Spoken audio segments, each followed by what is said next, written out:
সজীব, আপনি আমাকে ৫ লাখ টাকা দেন, নইলে আমার বাবাকে আমি বাঁচাতে পারব না।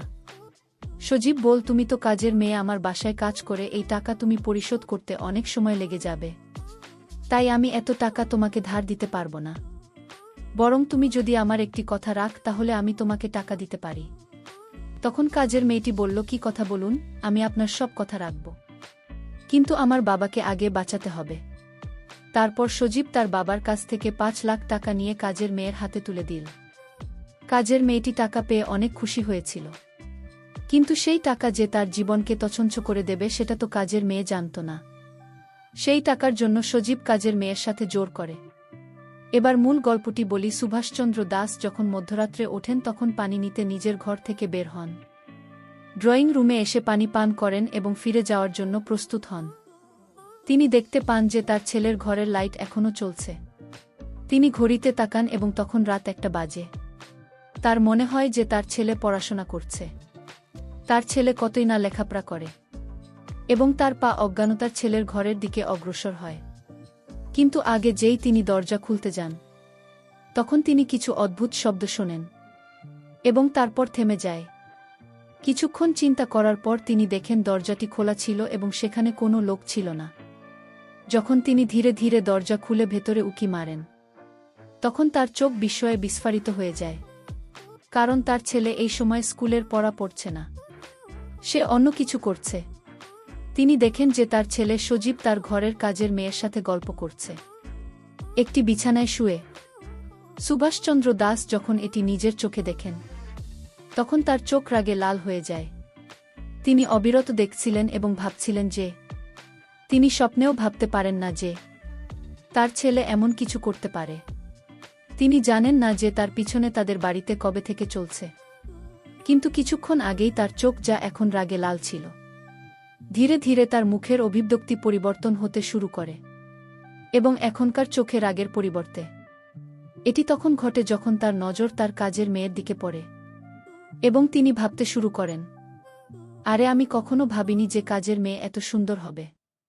আমি কখনো ভাবতে পারি না যে আমার বাড়িতে এত সুন্দর একটি মেয়ে আছে। কিছু সময় ধরে তিনি সেই ঘরের ভিতরে সেই তার ছেলের দৃশ্য দেখে যাচ্ছিলেন, এবং ধীরে ধীরে আবার দরজা বন্ধ করেন এবং সেখান থেকে চলে যান এবং নিজের ঘরে ঘুমাতে চেষ্টা করেন। তিনি ঘুমানোর চেষ্টা করেন, কিন্তু তার চোখে ঘুম নেই। কিন্তু এরপর সুভাষ সাহেব যা ভাবছিলেন এবং যা করতে যাচ্ছিলেন এবং এই বাড়িতে কি হতে চলেছে, বন্ধুরা কেউ ভাবতেও পারবে না যে সুভাষ সাহেব কি ভাবছিলেন এখন। এরপর কাজের মেয়ের সাথে কি হতে চলেছে এবং তার ছেলের সাথে কি হতে চলেছে। উত্তরাখণ্ডের রাজধানী দেরাদুনে একটি ধনী পরিবারে বট কাপড় ব্যবসায়ী সুভাষচন্দ্র দাস একটি বড় বাংলোতে বাস করতেন। বাড়িতে মাত্র ৩ জন ছিলেন: সুভাষচন্দ্র দাস, তার স্ত্রী অনিলা এবং ছেলে সজীব।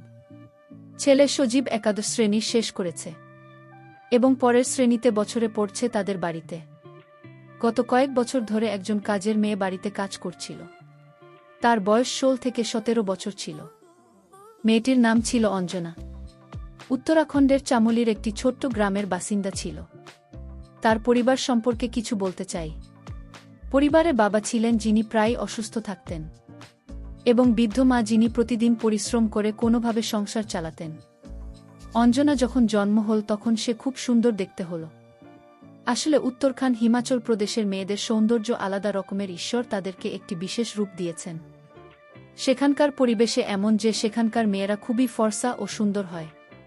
এরকম ভাবে চামোলির মেয়ে অঞ্জনা যখন তার পরিবারের জন্য কাজের সন্ধানে দেরাদুন পৌঁছান, তখন সে খুব বেশি পড়াশোনা করেনি, তবে দেখতে বেশ ভালো ছিল। ঈশ্বর তাকে সৌন্দর্য ধন্য করেছিলেন এবং তাকে চন্দ্রদাস সাহেবের বাড়িতে কাজ দেওয়া হল।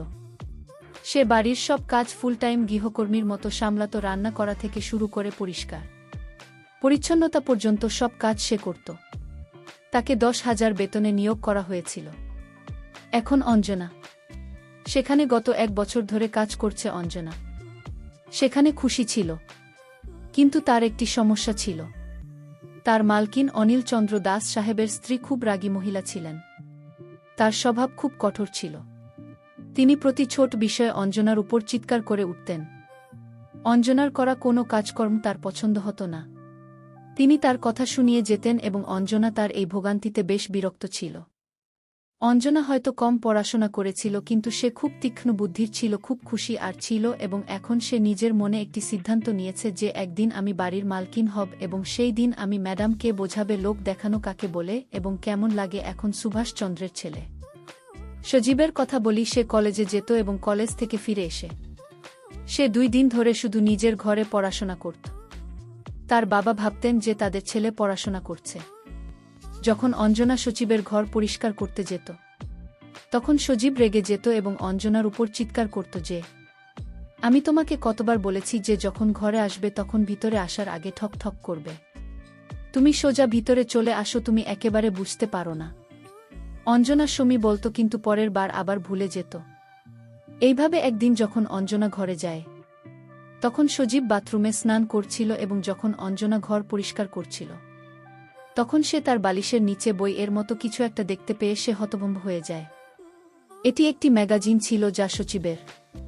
সে একের পর এক পাতা উল্টাতে থাকে, এবং যখন সে তাতে ছাপা কিছু ছবিগুলি এবং লেখাগুলি পড়তে শুরু করে, তখন তার মন ও মস্তিষ্ক উত্তেজিত হতে শুরু করে। ঠিক তখনই সে সজীবের বের হওয়ার শব্দ শুনে, তাই সে তাড়াতাড়ি ম্যাগাজিনটি ফিরিয়ে রেখে ঘর পরিষ্কার পরিচ্ছন্ন করার পর সেখান থেকে বেরিয়ে যায়। পরে আবার যখন সেখানে যায়, তখন সজীব ব্যালকনিতে তার ফোনে ব্যস্ত ছিল, এবং তার লাগত তখন বিছানায় রাখা ছিল। তার স্ক্রিনে কিছু চলছিল, এবং যখন অঞ্জনা গিয়ে দেখে, তখন সেখানে একটি ভিডিও চলছে দেখতে পায়। এটি দেখে অঞ্জনদার মনে বিরক্তির সৃষ্টি হয়। অঞ্জনা তাড়াতাড়ি সেখান থেকে পালিয়ে তার ঘরে চলে যায়। তারপর তার মাথা কাজ করা শুরু করে এবং সে তার পরিকল্পনা আসে যে এই চন্দ্র দাস সাহেবের ছেলে সজীব, যাকে সে খুব সহজেই তার জালে ফাঁসাতে পারে, এবং সে যে পরিকল্পনা উদ্দেশ্য তৈরি করেছিল তাতে সে সফল হতে পারে। সে তার প্রাণ নিয়েছিল। এখন সজীবের ঘরে যায় এবং ঘর পরিষ্কার করে। সে এমনভাবে ঘর পরিষ্কার করেন, ঘরের কাজকর্ম করার সময় সজীবের নজর তার উপর পড়ে। কাজের মেয়েটিও সজীবের দিকে চেয়ে মুচকি হাসতে শুরু করে। এখন আসলেই তাই ঘটে। সে তার উদ্দেশ্য সফল হতে দেখতে পায়, কারণ যখনই অঞ্জনা সে ভাবে ঘরে কাজকর্ম করত, তখন সজীব তার দিকে অদ্ভুত দৃষ্টিতে দেখতে। এটা খুব ভালো করে বুঝতে অঞ্জনা। কিছুদিন এভাবেই কেটে গেল। এখন সজীব ও অঞ্জনার সাথে মিষ্টি মিষ্টি কথা বলতে শুরু করল। অঞ্জনা বুঝে গিয়েছিল যে তার সঠিক লক্ষ্যে পৌঁছে যাচ্ছিল। তার সাথে অনেক ভালোবাসা নিয়ে কথা বলত। একদিন রাতে যখন সবাই খেয়ে ঘুমিয়ে পড়ে, তখন অঞ্জনা রাত 11টার দিকে সজীবের ঘরে গিয়ে করার শব্দ করে। এত রাতে কি এসেছে ভাবতে ভাবতে সজীব দরজা খুলে দেখে অঞ্জনা তার সামনে দাঁড়িয়ে আছে। সে বলে, হ্যাঁ, এত রাতে তুমি এখানে কেন? কি কারণে এখানে আসছে? অঞ্জনা বলেন, আমার শরীর ভাল লাগছিল না, আমি ঘুমাতে পারছিলাম না। ভাবলাম তুমি জেগে আছো, তাই তোমার সাথে কিছুক্ষণ কথা বলি। এরপর তাদের কথোপকথন এগোতে থাকে। তখন অন্ধকার রাত বন্ধ ঘরে দুইজন গল্প করতে শুরু করে, যদিও তাদের মনে আগে থেকে কিছু না কিছু চলতে থাকে। অঞ্জনা তখন বুঝতে পেরেছিল যে সজীব তার প্রেমে পড়ে গেছে। বন্ধুরা প্রতিদিন রাতে অঞ্জনা সজীবের ঘরে চলে যেত এবং তারপর সজীব অঞ্জনার সাথে। এই ঘটনা প্রায় 1.5 থেকে 2 মাস ধরে চলতে থাকে। এখন তাদের সম্পর্ক এতটাই বেড়ে গিয়েছিল, যেদিন ও অঞ্জনা সজীবের সাথে দেখা করত, সজীবের পরের দিন অঞ্জনাকে তার ঘরে ডাকলেন। সজীব অঞ্জনাকে জিজ্ঞেস করলেন, তোমাকে আমি একটা কথা বলতে চাই, তুমি আমার এই কথা কারো কাছে কোনোদিন বলবে না। অঞ্জনা বলল, ঠিক আছে সুজীব, আপনি বলুন। আপনার কথা আমার কাছে গোপন থাকবে, কোনো দিন কেউ কিছু জানতে পারবে না। আপনি মন খুলে আমার সঙ্গে আপনার গোপন কথা শেয়ার করতে পারেন। আমি আপনাকে সাহস দিচ্ছি, আপনি কোনো চিন্তা করবেন না। আপনি নিঃসন্দেহে নির্ভয়ে আমার সঙ্গে আপনার কথা শেয়ার করতে পারেন। সজীব তখন বল, অঞ্জনা, আমি তোমাকে যত টাকা লাগে আমি দিব, তোমার যত টাকার প্রয়োজন হয় তুমি শুধু একবার আমাকে বলবে যে সজীব, আমার টাকার প্রয়োজন, আমি তোমাকে টাকা দেব, কিন্তু তার বিনিময়ে আমি তোমার কাছে একটা অভিনয় চাই। অঞ্জনা তখন বলল, সজীব, আপনি বলুন কি কিসের অভিনয়? কাজের মেয়েটি তখন বলল, সঞ্জীব, আমি আপনার সাথে সকল নাটক অভিনয় করতে পারব, কিন্তু আমার বাবা খুব অসুস্থ, তাই আমার অনেক টাকার দরকার। যদি আপনি আমাকে টাকা দেন তাহলে আপনার যে কোনো কথা আমি রাখব। শুধু অভিনয় তো? আমি কি পারবো অভিনয় করতে? আমি তো কখনো নাটক করিনি বা অভিনয় করিনি। তাহলে কি আমি সেই অভিনয় করতে পারব? আপনার যদি মনে হয় আমি অভিনয় করতে পারব, তাহলে তুমি আমাকে কিছু টাকা দিতে পারো। আর সেই টাকার বিনিময়ে তুমি যেখানে আমাকে নিয়ে যাবে, সেখানে আমি তোমার সাথে যাব।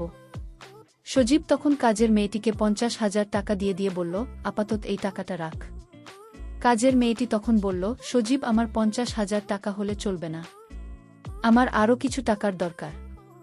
আপনি আমাকে 5 লাখ টাকা দিবেন, তাহলে আমার বাবাকে আমি সুস্থ করে তুলতে পারব।